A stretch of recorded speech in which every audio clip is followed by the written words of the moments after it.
به نام خدایی که جان آفرید، سخن گفتن در زبان آفرید. اما بعد، السلام علیکم و رحمت الله تعالی و برکاته.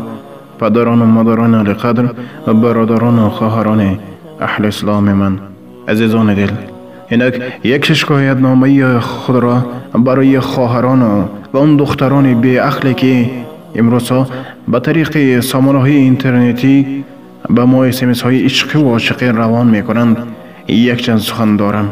متاسفانه صدها افسوس زیاد که امروز بسیار شدن دختران بی عقلی که به واسطه اینترنت به ما هر خیل مکتوب های عشق و عاشقی رایی کرده، میگن من به شما عاشق شدم و فلان و بسم دیگر و دیگر. ای انسان، ای دختر بی عقل، استغفر الله گوی.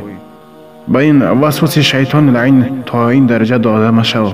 ای خواهر مسلمان، یک لحظه اندیشه کن. گشته معشوق صد کس، نام خود را پس نکن.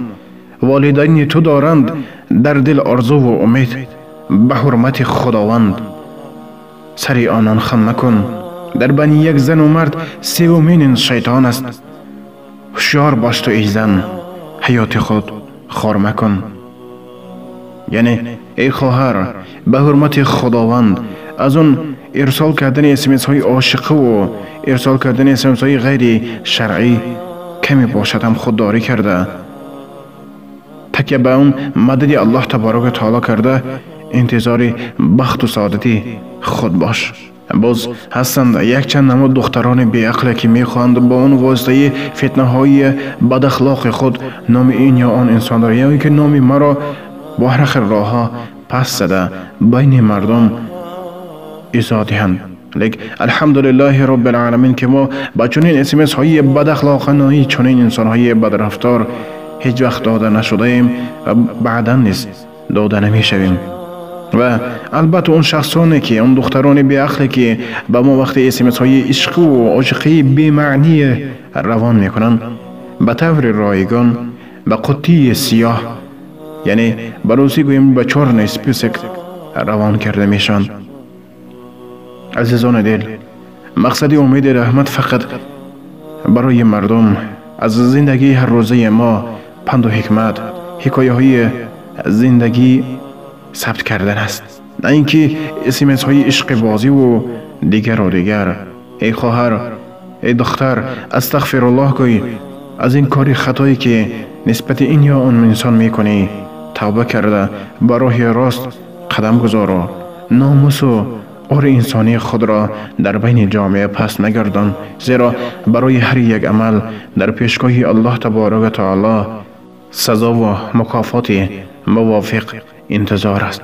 زیرا در سوره زلزله چنانکه که در سبقهای پیش گفته بودیم، الله تبارک تعالی می فرماید فمن یعمل مثقال ذره خیرا یره و من یعمل مثقال ذره شرا یره.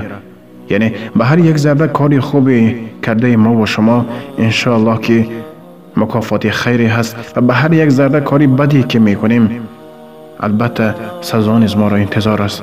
پس به حرمت خداوند ای خواهران، از رایی کردن اسمس های عشق و عاشقی خودداری کرده به راه راست قدم گذارین.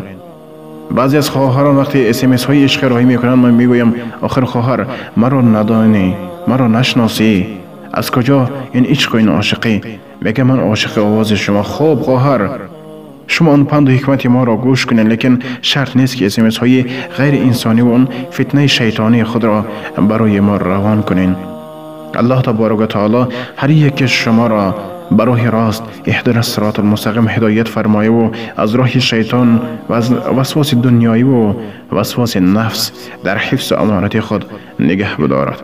و نآخر دعوانا الحمد لله رب العالمین. السلام علیکم و رحمت الله تعالی و برکاته. با احترام دوست و برادر شما امید رحمت. و در آخر اگر در ثبت مذکور اگر نسبت شما یک سخنی دغلی گفته باشم، خداوند متعال مرا مغفرت کند و از همه شمایان معذرت میخواهم. لیک من طاقت اون اسمس های عشقی بی معنی که امروز دختران بی عقل روان میکنند هیچ طاقت ندارم.